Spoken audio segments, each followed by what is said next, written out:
Halo Seriously, jumpa lagi di YouTube Serius nih. Kali ini kita mau memberikan tips atau informasi sih ya. Jadi perkenalkan lagi, mungkin udah tahu aku Via, aku Astrid. Ya, jadi kali ini kita mau ngasih tahu apa aja sih yang perlu dibawa saat mendaki gunung. Tentunya kalau ngecamp ya. Kalau ngecamp, dan kebetulan kita contohnya di Gunung Pundak Penanggungan, terus yang pokoknya yang estimasinya 2 hari 1 malam. Kita bikinnya yang 2 orang apa 1 orang nih ya?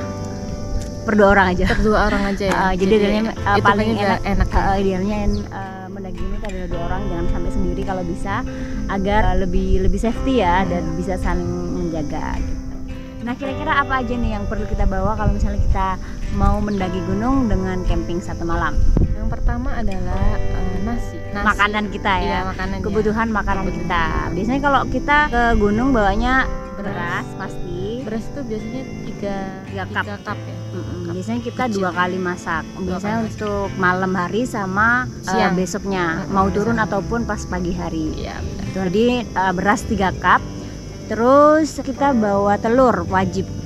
Telur wajib ya.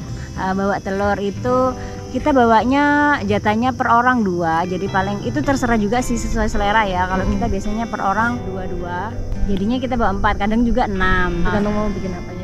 Terus andalan kita adalah bikin OTOT itu ada gubis, wortel juga, wortel, gubis, sama kita belinya yang bumbu tepung jadi. Iya, jadi lebih praktis juga itu. Terus bumbu-bumbu pelengkap sih kayak cabai, bawang putih, bawang merah, garam itu perlu. Sama kalau minuman apa? Minuman biasanya ada kopi, kemudian ada teh, ada energen juga. Terus kadang kita bawa Nutrijel ya. Iya, kalau Nutrijel itu biasanya dimasak malam hari untuk persiapan buat summit. Soalnya kan manis kan, jadi bisa menambah tenaga kita selama pendakian menuju puncak. Terus apa lagi? Kayak snack gitu kan, biasanya kayak sosis tinggal lahap atau apa keripik itu. Cheetos ya, pokoknya ada wafer, terus roti tawar kita pasti bawa. Iya, roti tawar sama susu itu buat kalau misalnya kita kan soalnya jalan terus ya, dan itu pasti menguras tenaga dan gampang lapar, jadi bawa makanan yang siap makan. Oh iya, air minum ya, jangan lupa. Estimasi air minum itu kalau kebutuhan sehari-hari 1 liter air kan 1 hari, jadi kalau per orang jadi kalau bisa ya bawa 2 liter.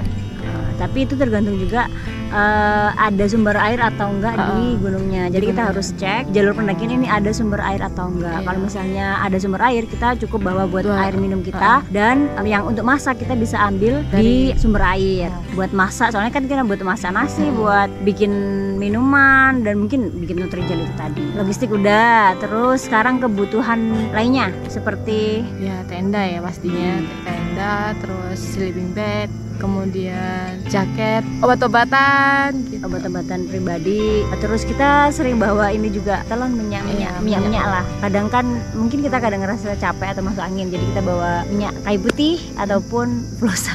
Iya, flosa. Tapi aku saranin jangan pakai flosa waktu di tenda pas malam hari. Soalnya aromanya, panasnya itu menyebar satu tenda. Terus kebutuhan lainnya adalah yang wajib kamu bawa senter pastinya untuk kebutuhan kita pas waktu jalan malam hari. Kalau gunung biasanya kalau beberapa ini kayak Penanggungan itu kan dari pos camp menuju puncak itu masih butuh waktu beberapa menit atau beberapa jam. Nah, itu kita butuh senter, dan pastikan kamu membawa secara pribadi. Iya, soalnya mempermudah jalan kita sih. Kalau kita join itu kadang susah ya, soalnya harus ke depan, harus ke belakang. Jadi kasihan yang ini sih nyenterin harus ke depan belakang kayak gitu. Jadi lebih baik adalah bawa senter 1 orang 1 senter. Terus kalau bisa pakai sepatu gunung biar lebih nyaman ya, lebih nyaman, lebih enak juga. Nesting. Oh iya. Nesting, kompor. Itu kebutuhan lainnya pelengkap dari logistik adalah kompor dan juga nesting harus kita bawa. Terus jangan lupa bawa piring-piring plastik ya. Piring-piring plastik kita itu sih saran aku, tapi bebas mau pakai kertas minyak ya nggak apa-apa, kalau mau pakai piring nggak apa-apa. Tapi kalau mau bebas sampah ya pakai piring yang bisa kita gunakan secara berkali-kali. Terus kalau air minum, biasanya kita bawa tumbler ya. Kita bawa tumbler. Jadi ini tumblernya. Jadi kita isi ulang. Jadi kita isi 1 liter dan kita isi dari rumah. Nanti kalau misalnya habis, kita beli isi ulang lagi atau isi ulang di sumber air yang ada di gunung gitu. Jadi meminimalisir adanya sampah ya. Jadi kita nggak beli lagi botol yang kemasan 1 kali pakai. Ya minimal kita meminimalisir sampah. Oke, jadi itu adalah beberapa tips yang dari kita yang biasa kita bawa dan kita lakukan. Jadi kalau misalnya teman-teman ada nih list barang yang wajib dibawa atau belum kita sebutkan ya, bisa tulis di kolom komentar. Bisa share informasi ya. Oke, bye bye. Terima kasih.